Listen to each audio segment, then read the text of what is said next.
రూపాంతరము పొందుడి. రోమా 12:2.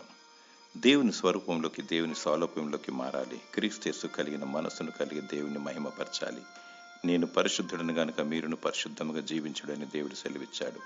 మరియు మరియ ఏ రీతిగానైతే ఉత్తమమైన దాన్ని ఎన్నుకున్నదో అదే రీతిగా ప్రభువైన యేసుక్రీస్తు పాదాల చెంత ఆయన సన్నిధిలో కూర్చోవడం నేర్చుకోవాలి. ప్రతిరోజు దేవుని స్వరం వినాలి, ఆయనతో మాటలాడుకోవాలి, దైవ చిత్తాన్ని నెరవేరుస్తూ ఆయనకు అనుకూలముగా, ఆయనకు ఇష్టముగా జీవించాలి. మోకాల అనుభవం కలిగి కన్నీటితో ప్రార్థించాలి. ఆత్మీయతలో సంపూర్ణ స్థితికి రావాలి.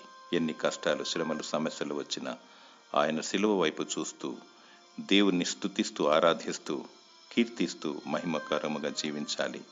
ప్రభువైన యేసుక్రీస్తు రానేన్నాడు. రూపాంతరము చెందాలి. బుద్ధి జ్ఞానము కలిగి వధువుగా సిద్ధపడుము. దేవుడు నిన్ను కరుణించి తన ప్రణాళికలు ఉంచునుగాక. ఆమేన్.